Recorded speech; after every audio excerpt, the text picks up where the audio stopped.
Mr. President. Senator from Louisiana. Thank you, Mr. President. I want to talk for a few minutes today, Mr. President, about America's foreign policy. I want to talk about interests, and I want to talk about values. Mr. President, as you know, Congress is about to consider our foreign policy priorities in the Middle East. And as we do that, I want to draw attention to one of our most vital allies in the Middle East.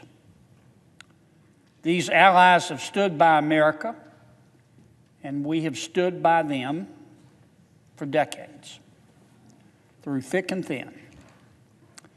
And as a result, American interests in the Middle East have been protected. And their people have been protected as well. I'm talking about the Syrian Kurds. I'm talking about Israel. I'm talking about Jordan. For the Syrian Kurds, for Israel, and for Jordan, all of whom have paid a heavy price for the destabilization in Syria over the past 5 years.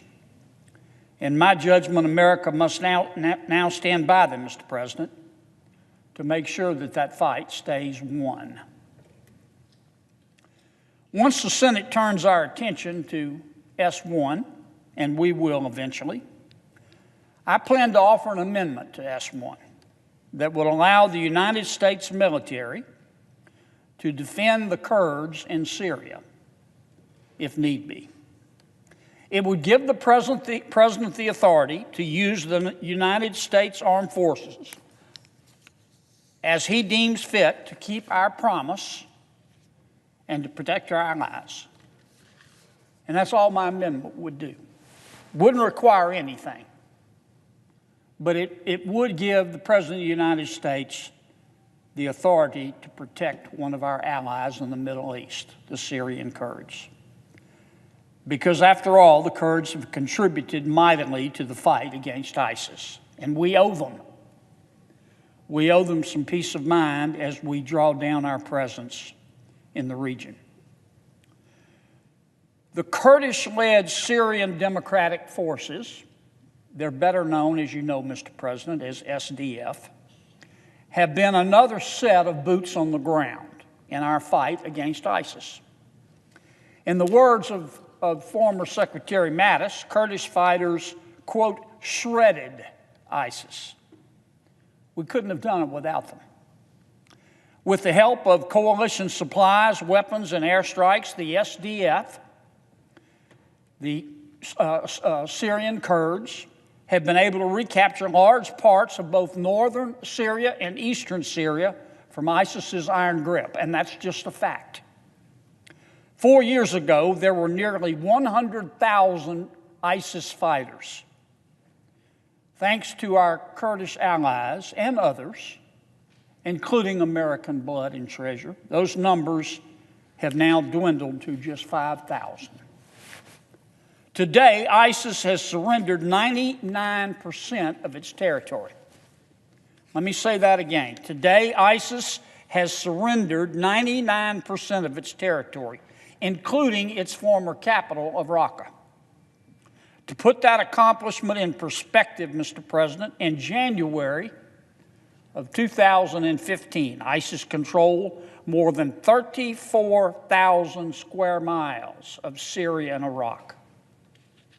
34,000 miles of Syria and Iraq was ISIS-controlled territory. The world looks a lot different today.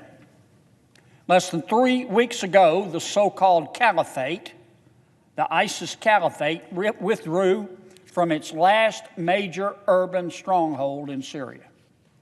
They're now being held to a small sliver of territory on the eastern border with Iraq, near the Euphrates River. I think it's plain to see, Mr. President, that the Syrian Kurds have been indispensable in our fight against the Islamic State. Today, the SDF, the Syrian Kurds, control nearly a quarter of Syria. That land no longer belongs to ISIS. That land is being lived in peacefully by the Syrian Kurds. It doesn't belong to Russia, and it doesn't belong to Iran. It's land where the Kurds know that they will be free from persecution and from slaughter. There are 30 million Kurds in the world, Mr. President, as you well know. They are living in Iraq, Iran, Syria, and Turkey. In each country, the Syrian Kurds have been subjected to discrimination, to massacres, to forced relocation, and to countless other human rights violations. The Kurdish people are one of the largest, if not the largest, ethnic minority in the world that doesn't have a state or a country to call its own. After World War I, when Western interests carved up the Middle East,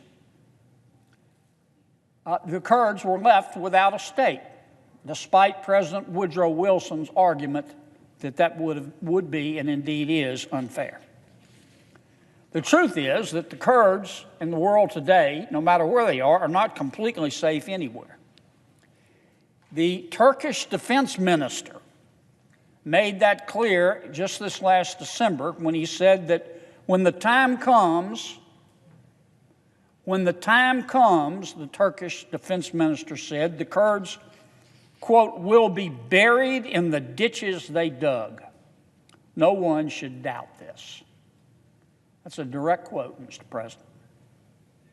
Now, just last week, Secretary of State Pompeo said, quote, ensuring that the Turks don't slaughter the Kurds and the protection of religious minorities there in Syria are still part of the American mission set.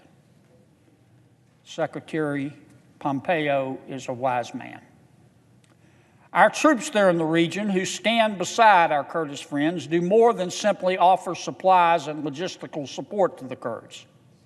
They're a visible sign of our solidarity in the fight against Islamic terrorism. Without assurances of our support, the Kurds will be left to fend for themselves. And without the Kurds, we cannot be certain who will step in to fill the power vacuum in the areas of Syria that they currently control. We just won't. We can only guess, and the answers aren't good.